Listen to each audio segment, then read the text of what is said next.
네, 오늘 또 즐거운 뉴스, 또 우리가 짚어봐야 될 뉴스만 골라가지고 매일 아침에 해주는 뉴스 픽 시간입니다. 한동인 뉴스토마토 기자 나와 있습니다. 안녕하세요. 안녕하세요. 네, 오늘 날이 추우니까 폴라티를 또 이렇게 입고 아주 또 신선합니다. 요즘에 한동인 기자 확실히 이 헬스장 다니는 좀 티가 나네요. 그렇습니까? 네. 제 얼굴하고 이렇게 비교해 보니까 특히 티가 나네요. 네, 이럴 수가 있나요? 네, 저도 충격입니다. 자, 첫 번째 이슈 보겠습니다.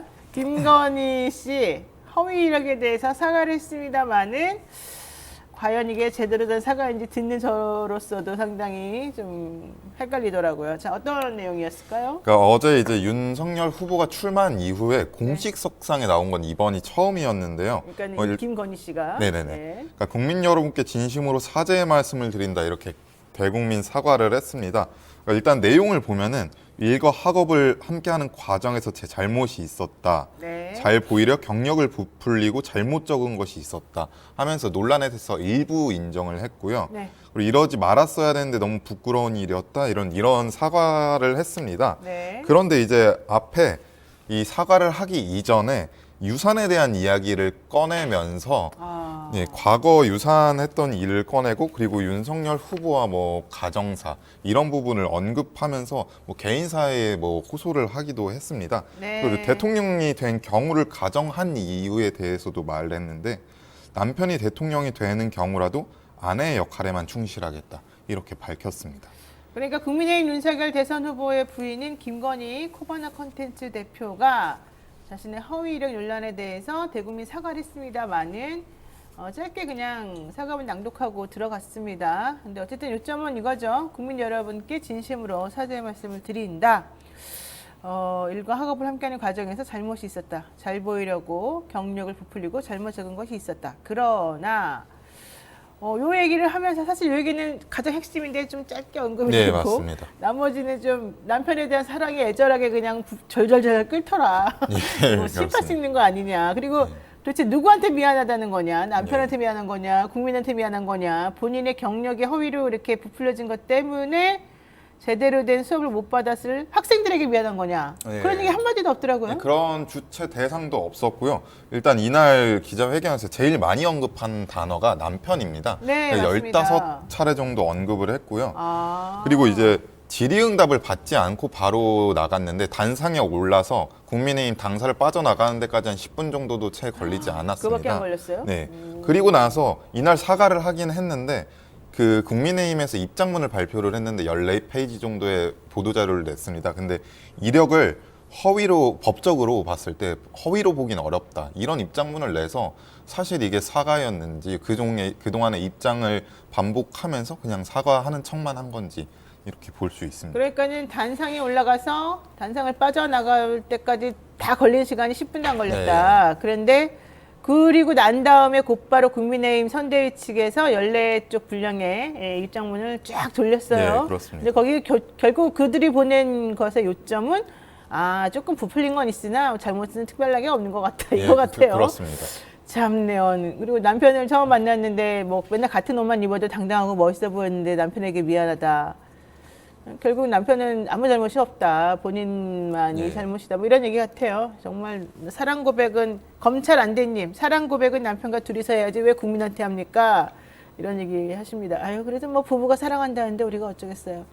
뭐 좋게 받으려야 되나요? 참네요. 그리고요.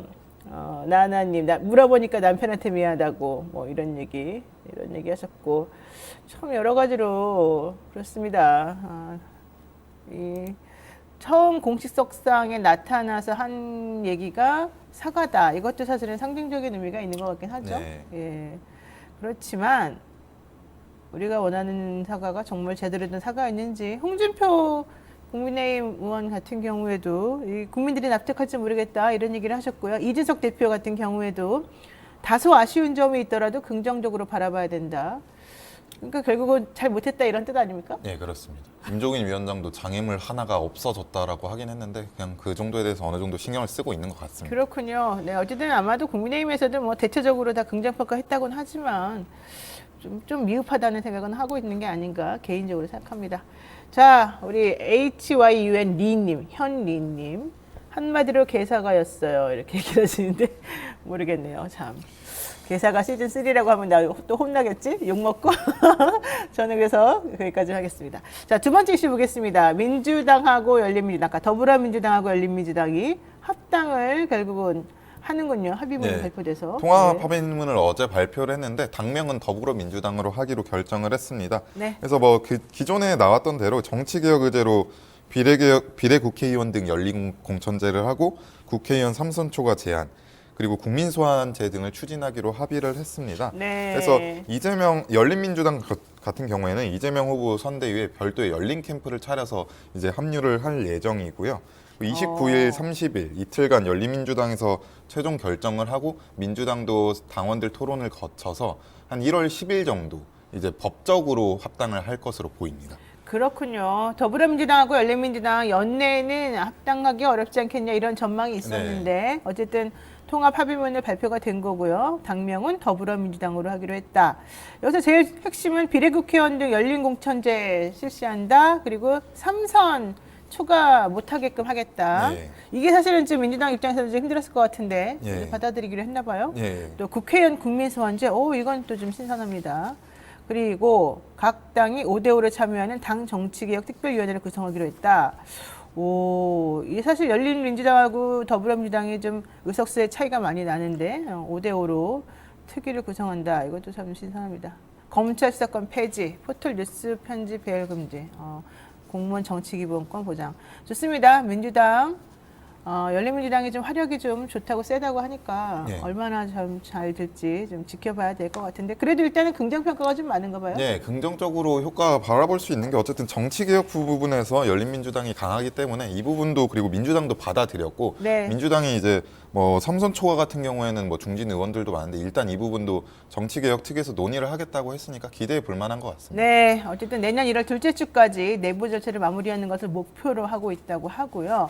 흡수 통합 아니냐 이런 얘기에 대해서는 어쨌든 민주당 대선 후보는 이재명 후보이기 때문에 네.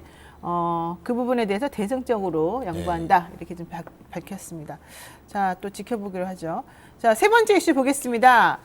또 주말 동안에 우리가 3프로TV라고 한 유튜브 네. 경제 채널에서 워낙 토론을 안 하니까 1대1로 붙여가지고 따로따로 찍었습니다.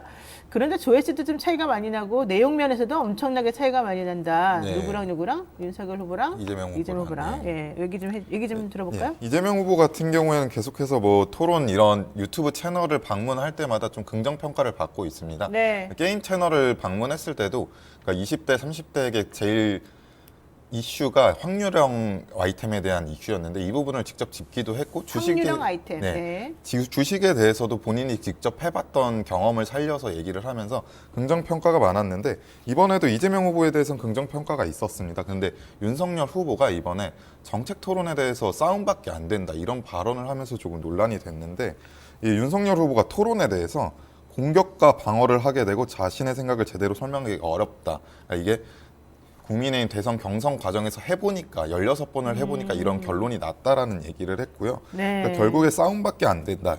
이렇게 그 사람이 이제 기조연설을 통해서 사고방식을 국민이나 전문가들이 받아들여야지 토론이라는 싸움판에서 하면 안 된다. 이렇게 이야기를 했습니다. 그러니까 결론적으로 윤석열 후보는 경선 과정에서 16번 토론해봤지만 재미를 못 봤다. 네. 그런데 더 센 이재명 후보하고 붙어가지고 과연 되겠느냐 뭐 이런 전제가 있는 것 같아요. 네. 그런데 우리가 이제 대선 후보들은 보통 법적으로 정해놓은 게 3번 토론하게 되어 있습니다. 네. 그렇다면 이렇게 싸움밖에 안 되는 토론이라고 한다면 왜 법적으로 정해놨겠습니까? 그런 부분들에 대해서는 얘기를 안 하던가요? 예. 그러니까 그래서 이제 이재명 후보 같은 경우에는 네. 논쟁이 벌어지고 이제 서로 설득하는 과정이 정치이고 이 부분에 대해서 이제 국민들이 판단할 기회를 제공을 해줘야 되는데 윤석열 후보가 이를 피하고 있다. 뭐 김건희 씨 논란도 그렇고 도덕성 검증도 그렇고 정책도 그렇고 이 부분을 피하려고 일부러 그러는 것이다 이렇게 판단하고 있습니다. 네, 어쨌든 간접적으로는 1대1 토론한 거랑 비슷하게 얘기가 좀 네. 되고 있습니다. 그런데 아마 윤석열 후보 측에서는 아유, 앞불싸 내가 좀 잘못했네라는 생각이 좀 들 것 같아요. 네. 그때 보니까 정책 토론하면은 싸움만 하는 거지 그게 무슨 토론이냐 뭐 정책 제대로 얘기할 것도 없다. 특히 이재명 후보가 맨날 자고 나면 공약 바뀌는데 네. 왜 그 사람하고 내가 토론해야 되냐 이런 얘기까지 했죠. 그런데 이재명 후보는 생각보다 경제적인 측면에서의 네. 지식이 많다. 특히 10억 벌었다면서요. 그건 무슨 말이에요? 주식으로 이제 그 과정에서 벌었다는 건데 이제 이재명 그러니까 윤석열 후보 같은 경우에는 주식을 한 번도 해본 적이 없다고 합니다. 그래서 뭐 공직자로서 할 수 없었다고 하는데 뭐 그런 부분에서 직접 경험해 본 차이가 있지 않나 싶습니다. 그러니까 이재명 후보는 본인이 친구가 주식 네. 전문가인가 봐요. 네. 친구한테 맡겨가지고 했더니 엄청나게 돈을 벌어줘서 무서워가지고 뺐는데 알고 봤더니 그게 작전주더라 네. 이거죠. 그랬더니 또 야 정가 오범됐다. 작전주 너도 같이 공범 아니냐 이런 식으로 또 공격을 하더만요. 아 정말 창의적이에요. 공격하는 방식도 그렇고 근데 또 이렇게 잘 뒤집어 놓고 보면 좀 약간 구태의원스럽기도 하고 어쨌든 참 대단합니다 다들. 자, 앞으로 정책 토론하면 정말 어떻게 될지 궁금하기도 합니다. 강선우 대변인이 이렇게 말하죠. 페이스북에. 싸움을 핑계로 토론 회피하는 명분으로 삼았으나 결국 윤 후보는 자질 검증, 도덕성 검증, 정책 검증이 무섭다고 자인한 것이다. 이렇게 얘기를 했습니다. 우리 국민들은 어떻게 볼까요? 특히 두 개의 이 TV 그 토론, TV는 아니죠. 유튜브 토론을 비교해 본 사람들의 또 댓글평이 어마어마하던데 그것들을 각자 읽어보면서 좀 국민들의 마음을 이해하기를 바라겠습니다. 네, 한동현 기자 여기까지 말씀 듣겠습니다. 고맙습니다. 네, 지금 여러분께서는요 노영의 뉴스 인사이드 함께하고 계시고요. 오늘은 쌍으로 사이다가 나갑니다. 사이다와 콜라가 나가겠죠? 네, 이따가 한번 지켜보시죠.